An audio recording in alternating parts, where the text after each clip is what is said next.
Rundown April 11th. Special guest Keegan Bradley. Perfect timing. Wearing the Masters green, but not the right color, or not the right shirt, I should say.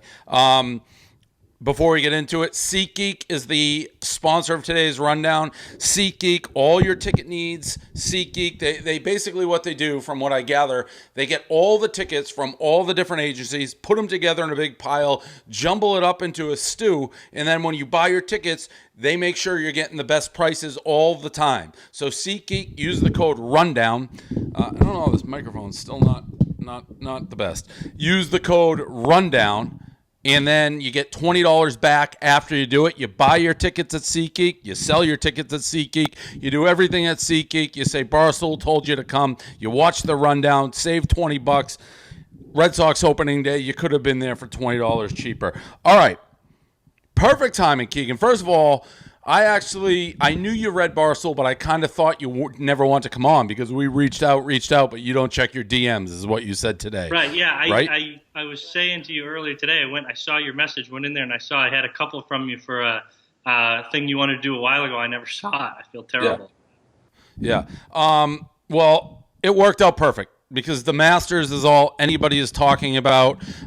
You came in 52nd, so you made the cut. You just said you got 30 grand, not a bad weekend. But there's so much to talk about, so we'll get into a little bit more about the golf life and all that stuff. The question everybody wants to know, I was in a big fight with Greg Olson last night, who Greg Olson in the middle of the Masters, or towards the end, tweeted out that Jordan Spieth was showing unbelievable courage and nerves and composure because he went birdie after he basically, some are saying, is the greatest collapse in the history of golf. So Keegan, what are your thoughts on this? What did he show mental toughness in any capacity, or is this just the biggest choke in the history of golf? What do you have on this? And before you go, how well do you know Spieth? And are you guys like buddies? Yeah, I played on a couple Ryder Cup teams with Spieth. I know him really well. He's such a good dude. A guy you'd like to hang out with and have some beers with. But you're not going to like this. My brain's not as big as yours. I know that. But the deal with the Masters is, especially that backside, there's so much that can happen. I don't feel like he collapsed as big as people are saying. What happens on that 12th hole is it's so tough to hit that green. If you hit it in the water, you have to drop in this area that is nasty grass. It's into the grain, and you just cannot hit it short. And he made a huge mistake. But coming back, he did a good job. I don't feel like he collapsed like everyone is saying, but I feel bad for the kid. That's just not true. I mean, that second Whatever shot, he said there, you would have disagreed with because you've made up your mind. Me? No. I'm going to say something very logical right now. The drop, that he didn't take in the drop zone, but when you say that was in bad grass, wasn't he on the fairway? The second one that he put, the second shot he put into the water. I don't end up in the water, and I'm lucky to break 100. Lucky. I don't put that in the water after that shot 95% of the time. I may scull it over, but going into the water there, that's all mental. That shot, for a professional golfer, isn't that like missing a wide open layup going in the water twice? Well, again, he's probably freaking out a little bit for the spot, but that's my whole point. You ever play in Florida or in these courses where if there's not a lot of grass, it's kind of sandy and the grass is growing into you? So that area of the course is known for being very difficult. It's really wet and nasty. And that's part of the difficulty that's why you see a lot of guys hit it over that green, because short and you go in the water, you have to take that drop. It's a brutal shot.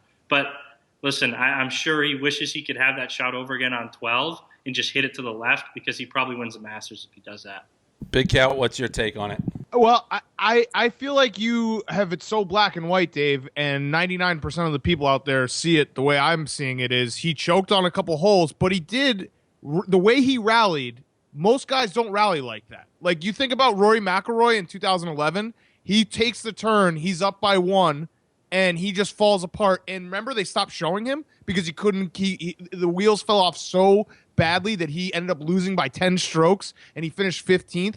The fact that Jordan Spieth hit the water twice and then was able to actually get himself to a spot where he had that shot where he could get back into it with two birdies, That's what Greg Olson is talking about. Most guys just crumble and fall. I would have just wilted and just sat down and cried in the middle of Augusta. Jordan Spieth got up. He got 2 birdies. He almost got that third one, and I think that's what he's talking about. You also got another bogey. The thing, and before we go to Kevin, what I'm going to say is you can't look at, though, just the 12th, because the 12th was coming off the 10th and 11th, which you went bogey, and then you want quad. So that's all one thing. He pulled it back together after he went from up 5 to down like 3. That's like when I'm golfing and there's a big money shot and I fuck it up. The next shot I always hit perfectly because the pressure's off.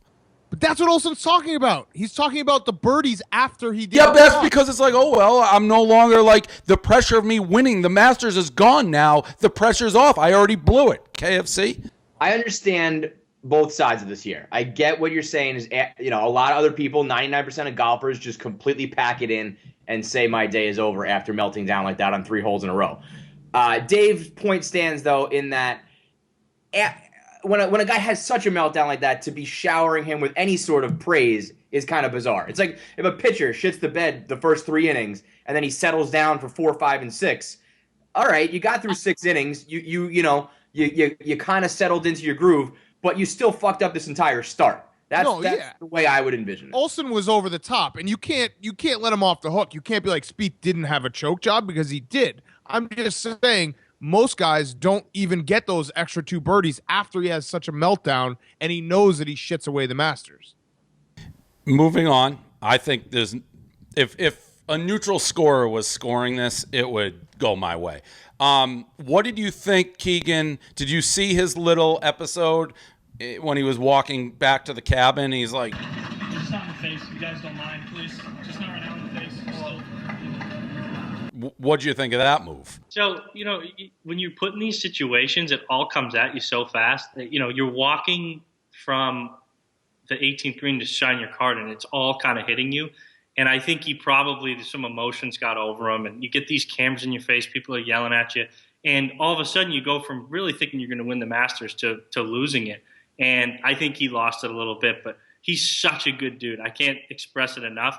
That it wouldn't surprise me if he comes back and wins the next week. This would be better if this happened to Miguel Jimenez, because then we'd be getting real answers. He'd be like, "You fucking loser, you baby, you gotta stick up," So we're getting the filtered Keegan Bradley. I gave you the sign if you can't read it, Keegan. Keegan, we give you your. I like that. That's good.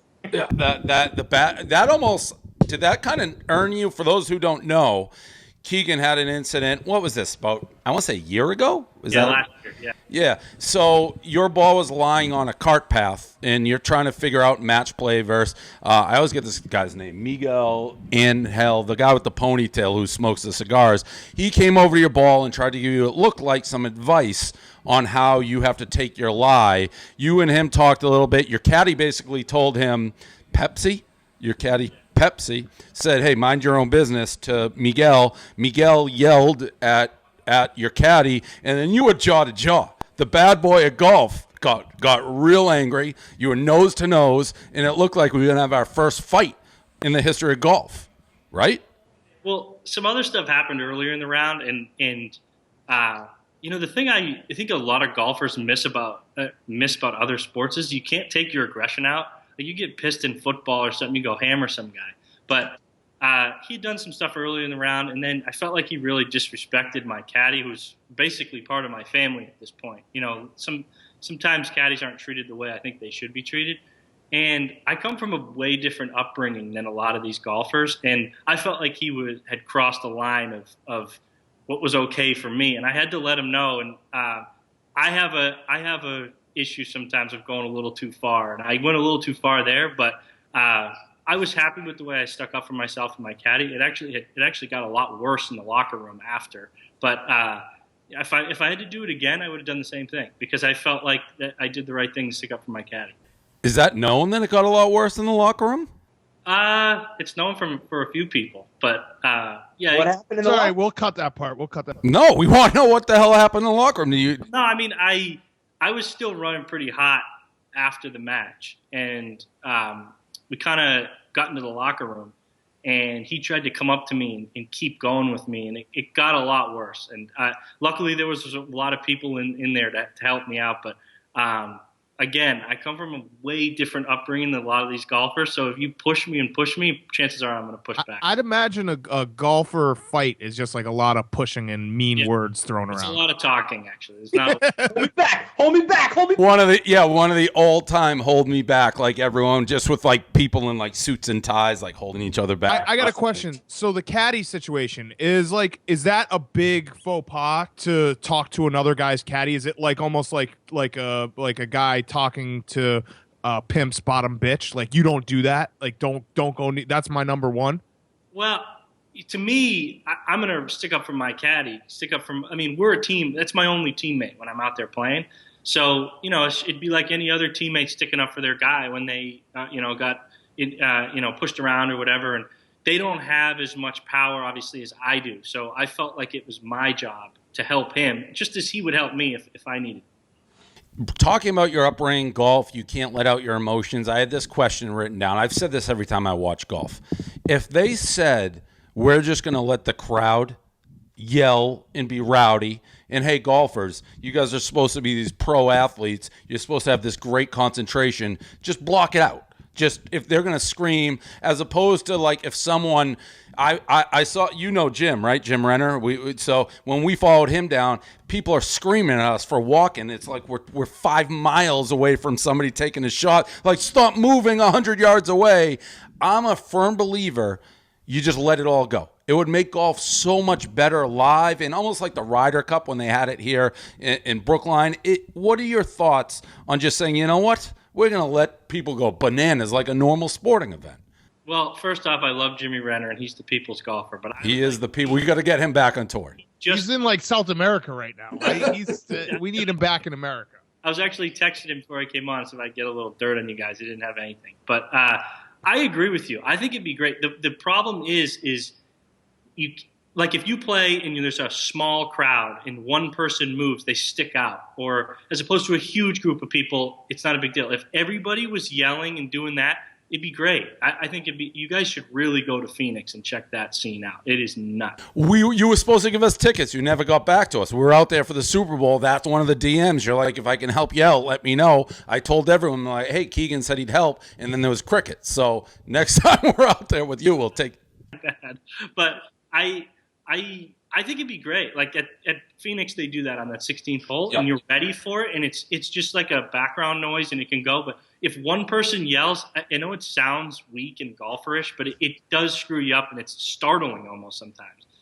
Speaking of the 16th at Phoenix, yes or no? Do you like Bubba Watson? I like Bubba. Yeah, I think that Bubba is. I know he gets slammed on your website and app, but. He's actually a good guy. If you know him, he definitely has a different type of personality that can rub people the wrong way, though. All right. Have you ever partied with Dustin Johnson? I have, definitely. What was that like? It's a lot of fun. You don't pay for much, and you get a lot of private tables and fun stuff. But I haven't in a long time. Fun stuff. Damn, fun stuff. Yeah. I know Danny Willett seems like a good guy. Never heard of him, but following all his social. I feel like you hate all the foreigners, though. You're a huge Ryder Cup guy. In fact, that's a question. Would you rather win? I think I know the answer, but you're so passionate about the Ryder Cup. I think there's an element. You could surprise me. Ryder Cup versus the Masters. Masters, you've already won, obviously. The PGA is the one you won, right? 2011? You already won that. What would you rather win? Ryder Cup, Masters? That's the worst question, dude. Land the plane, Dave. Really, Guys, I thought I was doing great. Would you rather win a Ryder Cup or a Masters? And it was also tied in where I confused myself. It was also tied in with you. Do you hate when the English win a tournament? So I had 3 different questions going around, and my brain got wrapped up a little bit. And I'm looking at my notes. I didn't want to screw up the PGA. But as a team, you're supposed to. This is a team game. You're supposed to help out and not just be like, that was the worst question ever. Anyways. Ryder Cup, Masters, do you hate foreigners?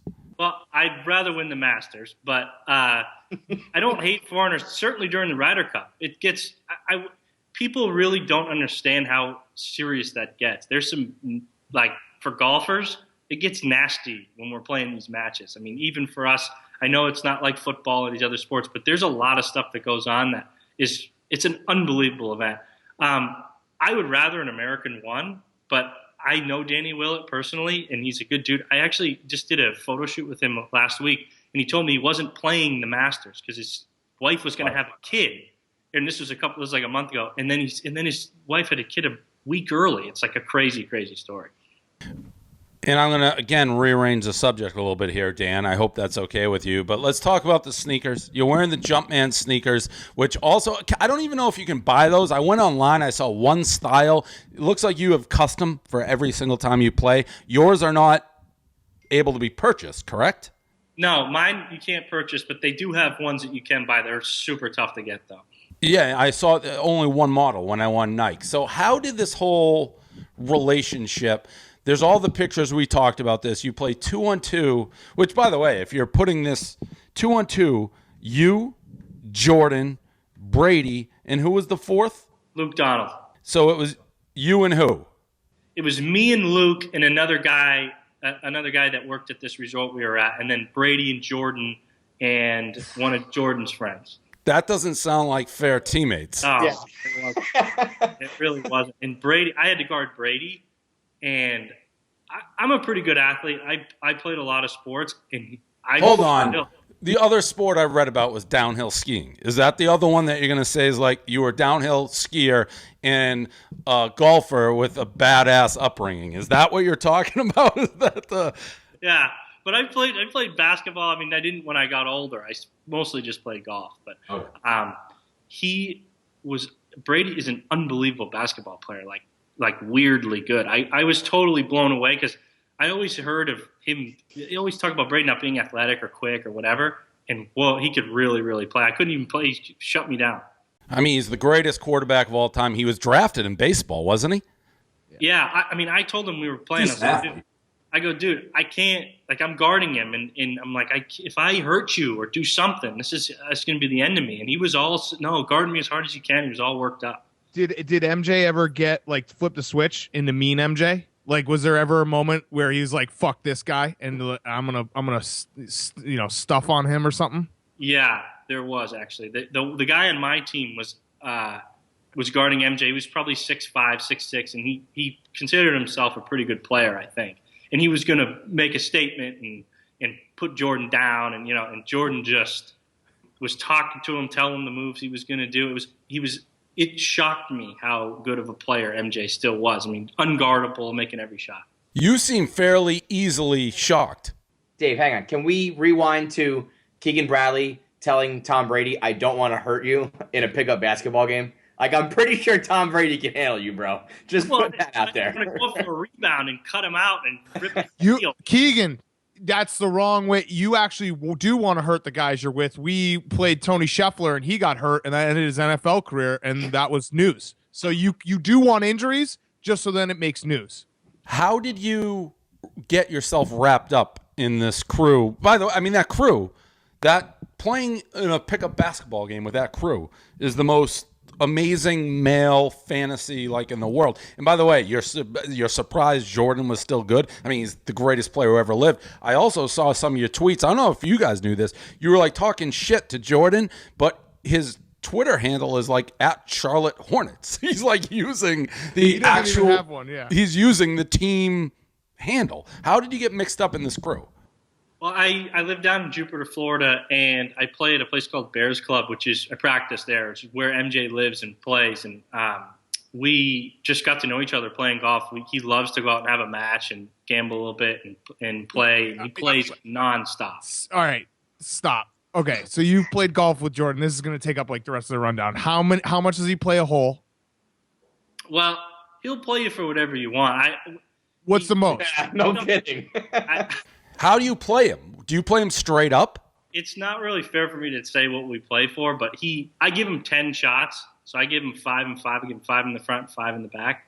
And we play. I mean, the guy loves golf. It's insane. He plays 36 holes a day with no break. It's just tee off and you play till you're done. It's nuts. Does he play in the cargo jeans ever? We can play in those at Bears Club, yeah. When So you- they don't care. Like MJ strolls in with jeans in a club, and everyone's like, well, we really want him to put on white people pants, but it's MJ, so we're gonna let him do whatever he wants. Well, I mean, he doesn't wear jeans, but he does. Bears Club's a little more lax, I think. Though. will you wear the Jumpman cleats when you're playing against him? Oh yeah. I wouldn't do that. Oh, he's got the edge on you already. I always God. thought it was weird when guys were wearing Jordans when they're playing against Jordan. You can't wear his shoes playing against him. Well, I guess maybe you're right there. You live in his back pocket, Keegan. That's too bad. Why did you go with 45, by the way? I mean, I it's kind of like a little niche Jordan thing, but the 45s are it's a strange choice. Yeah, well, they always want like some input on kind of a story about you. So I wanted to do 45. It was his comeback number. I don't know. I kind of have had a bad year-ish on the tour, and I'm trying to get back. And I don't know. I thought that was kind of a. Is that why somebody tweeted at you like this is your last Masters ever?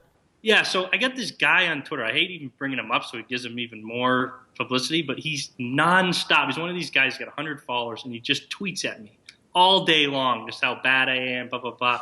So I sent him one back last night, which I hate doing, but I did it. You need the 23s as well, so that when you have when you really want to come back, you go from the 45s to the 23s, when you did against the Magic. Okay, That's what you really need. I'll do So that. you need those on deck. Last question with the Jordan U golf. Who wins more often with those 10 strokes? I normally win. When was the last time you played with him? Has he been bitching about the Warriors at all? No, honestly, he does. We don't talk a lot of basketball because I don't feel like he's really wants to always talk basketball. But I know he's such a big fan of the game that I wouldn't be surprised if he's not rooting for him. He loves watching and talking about the guys. I don't know, honestly. I don't know what his stance is on it, but What tournament was it when Jordan was literally like sitting in the tee box? Do you That guys was the remember Riders. that? That was the Riders. That was the Ryder too. Yeah. he comes to the Ryder Cup every year. He loves coming, and he's there, and he's cheering us on. He's like way into it. It's cool. Cool. That's good. All right. Now moving away from the golf stuff. I disagree with the overall. I'd say Spieth lost it. Willett didn't win it. That's the theme of the day. But moving on to other subjects here, and my new way to read the subject stinks. Old podcaster trick. I've been writing my notes on mail for like years now. I like to see you finally getting into it. Yeah, well, I don't have this is a one-man show. It's, again, despite we have a great guest, I hadn't set this up. Renee's out shopping. Just the dogs here. It's like crazy. I am always sink or swim here by myself. Dave, your wife is not a podcast producer, Dave. I don't know why we're relying on Renee for these things. Let me answer that. By the way, Kevin, way to fucking help out. She's going on your stupid show, and you didn't even tweet her fucking charity. She was pissed. I told her she should go on mine. And the reason is because she's retired. She doesn't work because of what I'm doing here on the fucking podcast. So give me some help for 20 minutes a day till we have an off. Keegan, welcome to the real rundown. I'm happy you got a little piece of it. Getting authentic taste. Johnny Football on TMZ apparently is living with Von Miller. And not only living with Von Miller, sounds like he's keeping Von Miller on the straight and narrow. So, Big Cal, you blogged it. What do you got? They're getting their life together, bro. My favorite part of this video is Johnny Manziel with the paparazzi being like, "Yeah, I'm ready to play football. I'm not getting in trouble. You've seen me last 5 or 6 nights come into this club." So Johnny Football, I mean, he's going to the club still every single night, but he hasn't gotten in trouble. So you got to say maybe a comeback. Keegan, as a pro athlete, what are your thoughts? Are you a Johnny guy? I'm just amazed at this guy that he can't just go ahead and party and do what you want. Do it in your house. Like, invite people over so you're not seen going into these clubs every night. I mean, you know that he's going to have there's going to be phones and cameras getting him going in and out. Why not just go into your house? It baffles my mind that he gets in trouble like this all the time. KFC? Living together with another dude is a weird move. ODB and Drake moved in together too. What is going on here? Why are people living together? You live with your roommates when you're a kid. You live with your wife or whatever when you get married, and that's it. There's no Well, I will say this. I don't agree with that at all. I think it's weird to famous people living together. Pro athletes always have a guy that lives with them until they get the wife. Like they have a guy who drives them around. And shit. What? like an entourage member, kind of. Yeah, I just think you're looking at it like us, not Keegan, but the other guys on here. But if you have so much money and you have this huge house and you live in different wings and you have different stuff and all your own, but then you just want to hang out and watch a movie or play video games or have a party, it's good to have your buddies. Like, if I could, they probably live as far away in the house as a street block because they live in this huge place. So it's good to have your buddies close. Do you have a guy, Keegan? I have a bunch of my buddies from that I went to college with that live down here that used to hang with me at my house, but now we've gotten a little older. We don't do that anymore. But they're still. But you don't have like a guy who takes care of your house when you're gone. No. Would you ever have a guy that Where's you'd be your like, address? me and Spieth live together though? It's kind of weird to like not have your own house, right? Yeah, I mean, I don't. It is a little strange. I know that they're friends. They went to college together, right? Who? Oh yeah.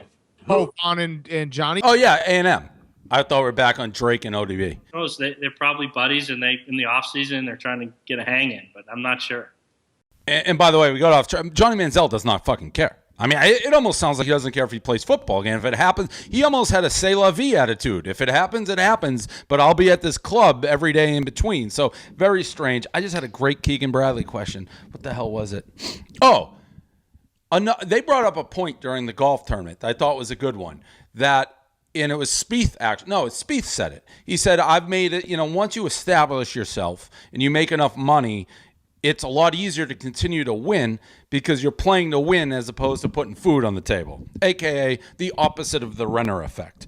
Are you at that point in your career where it's about winning, or is the paycheck still? I assume you're kind of beyond that. You must have made a shit ton. You got the endorsements, so it's almost like a poker player. You're just playing to win, right? Money secondary now. Yeah, I mean, when I played on the mini tours and was just traveling, I was playing week to week, trying to make just enough money, just like you said, to eat.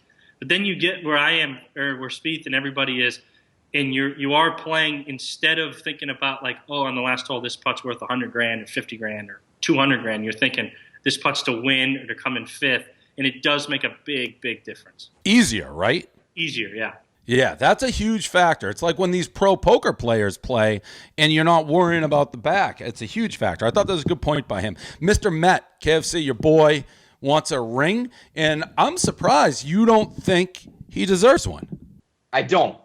Because I'm Mr. Met. I deserve a ring. There's a million Mets fans out there who deserve a ring. That's just ridiculous. Why? What is Mr. Met gets paid by the team to like hang out on the dugout and hang around the ballpark and have a good time, and he's gonna be like top of the list for a ring? There's a lot more people who have suffered through more with the Mets that deserve more of a payment and more of a gift than this dude who fucking he's got like a charmed life as a mascot. I don't know. I thought Mr. Met was a little fucking out of line, a little big for his britches, demanding a 3-carat 110 diamond fucking ring.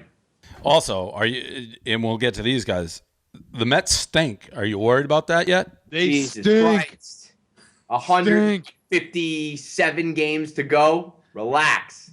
Relax. Not worried at all. Stink.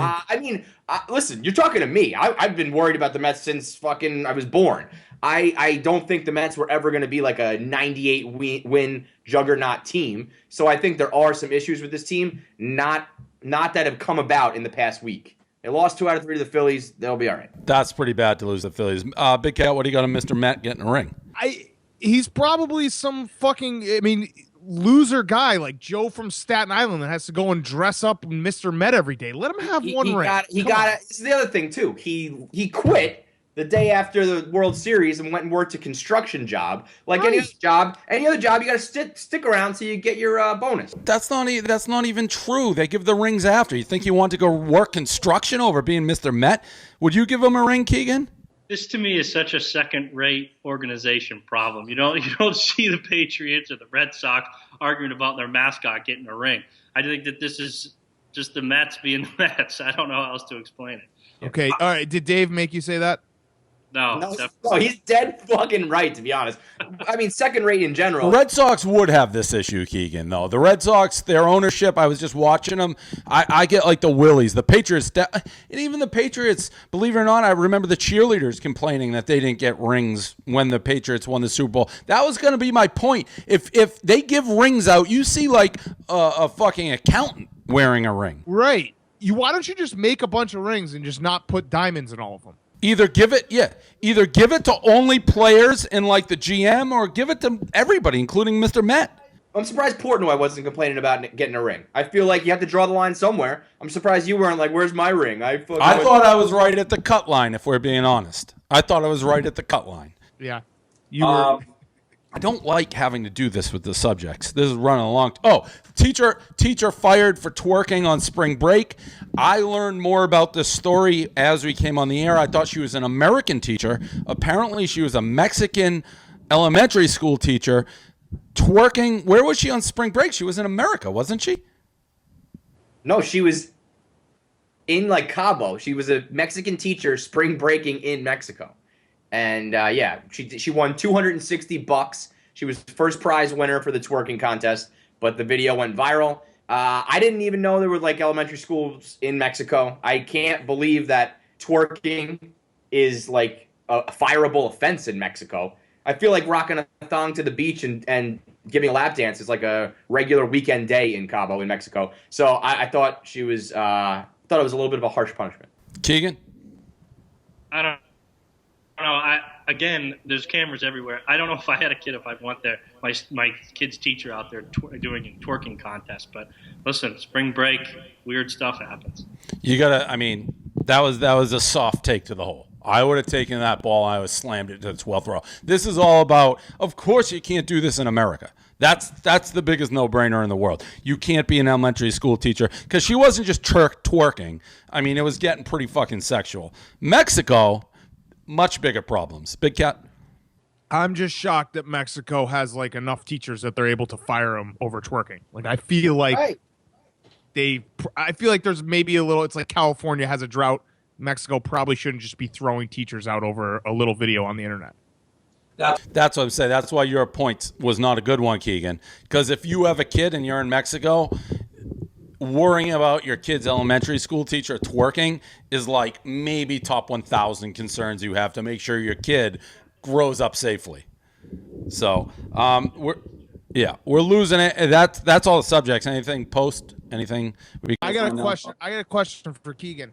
The golf like locker room. Is there one guy that like doesn't? You know how every locker room there's always like a old guy who walks around naked and is like, dude, put on a fucking towel. What golfer is that? I can promise you that's the first time I've ever been asked that question. But the golf locker room is a lot different than the other locker rooms. I've never seen that happen, thank God. Come on. There's not one guy who's like, you walk in after 18 holes, he's just sitting like ass naked on the leather chair, and you're like, dude, come on. Like, Phil, come on, man. Put on your fucking towel. I can honestly tell you I've never seen that happen. Okay. And I feel like, you know what that means, Dan? It's Keegan. Yeah, It's that's the guy. Yeah. Am I crazy, Keegan, or is it a little too like, and this may be everywhere, but Massachusetts, we got we got Renner, we got John Curran. I don't know if I'm forgetting anybody, but it seems to be a pretty good little fraternity. Do you guys, is that true? Am I right about that? Me and Curran went to high school together, but it's definitely like the guys from the northeast hang together, the guys from the south hang together. It's a very cliquey type deal. But there's more and more New England golfers, and they're always the same type of golfer, really tough. And, we're playing in crappy weather, and they always come out in those type of tournaments. Don't you get the vibe that Keegan like hates everybody except for like a couple people? He keeps saying like, this guy's a good dude, this guy's a good dude. But it sounds like he hates being a golfer and hates all the other golfers and wants to like fight. Would be a football player or a basketball player. I'll be the first to admit that. Have you had any run-ins with Tiger? Yeah. Honestly, Tiger has been good dude. He's a good dude. Amazing to me. He's a great guy. No, but he's honest.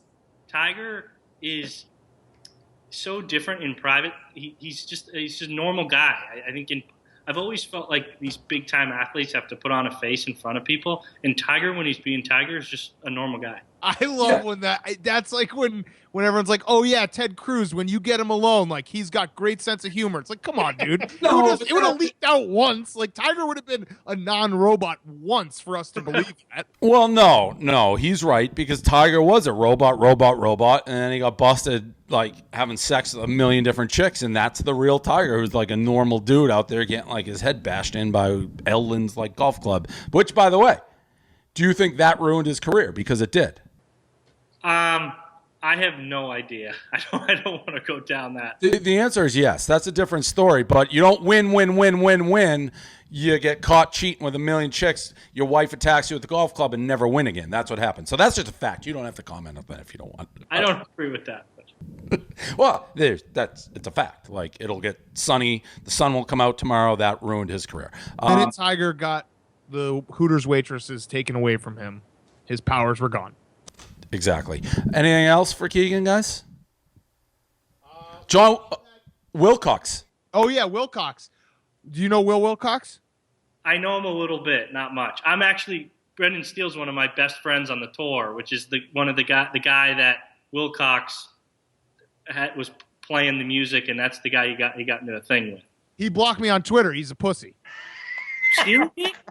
Yeah, what's his name again? Hold on, let me Brendan check. Steele. Why was he getting mad about that? Doesn't seem like somebody you'd be friends with who can't take a little hip hop on the driving range. I think that this situation was a Yeah, he lot blocked. different than it was sounding. I can't believe. Yeah, he's a good dude. I know he follows you guys a ton. I texted him I was going on, and he said, "Oh yeah, those guys trashed me on the Will Wilcox thing." I was like, "Yeah, they did." Yeah, well, that Wilcox is like Renner's boy. Renner nominated him to replace him while he's out in the minor leagues, whatever that means. I'm not thrilled about, by the way, but okay. Well, you're too successful. You can't be. We need guys. See, the Renner effect is he's an underdog story. He's fat, and he's just like the best guy in the world to root for. You've already won a major. You can't have this. You can't have a gallery when you've won a major. You already have a gallery. We need to know who Keegan would nominate to be the new People's Golfer while Renner's toiling away.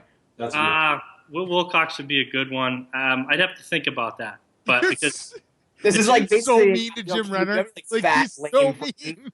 It's great. Renner is. He's a fucking pro golfer, dude. You Have like you pretend ever like he's the worst Jim golfer. Renner drink how many Bud Lights he can drink in one sitting before. Oh yeah. Seen that? Oh yeah. He showed up at our house at the Super Bowl. He had like a 6:30 a.m. tee time in the Phoenix Open. He had like a 30 rack over his shoulder and just hanging out shooting the shit. He was eating pizza with us, drinking Bud Lights, and it was like maybe 11:30 at night. He's like, "All right, I gotta go. I got an early tea time." And we're like, "What?" It's old school, that's for sure. Yeah. Some girl's like, "Where are you playing at?" She like who was always he thought you were just going to like a course, like a public course. It's like, "Oh no, I'm in that like tournament." So he's a 1 in a million. Too. He's a really good player. He was always like the best New England golfer growing up. He was always the guy. He's such a good player. Yeah, we got to get him back. I tweeted yesterday, I literally want him to be in the Masters more than he does. That's like the problem. So That was mean to him, but yeah. Like, that's probably his like childhood goal, like the dream of his life, and you're taking it from him. You're like, I want this more than you, Jim. all right. Thank you so much, Keegan, for coming on. And that's the rundown. What are some little, like, I know Viva La Stool, but I could drop in in an interview, like an obscure thing. Like, I'm a big Howard Stern guy. I know you guys aren't, but Baba Booey and those type of deals. I mean, Viva La Stool, if you ask for it, unfortunately, you probably just did. You'll just start getting it now every backswing you have. Like, there's stoolies at every tournament, so they'll just start screaming it. I get it all the time. I got it a bunch at the Masters, Viva La Stool. Oh, you'll get it. Yeah. People will think that you're their best friend now. They'll be like, Keegan, we saw you on the rundown. Like, you're friends with my friends, Dave, Kevin, and Dan. If you really want to like give us a nod, you got to like wear a hat on tour. You know, like I'm in. That's a I'm lot in. of money. Yeah. What are you, sponsored by, like, Titleist? Big deal. All right, thanks. Thanks, guys. man. Thanks, dude. Appreciate it.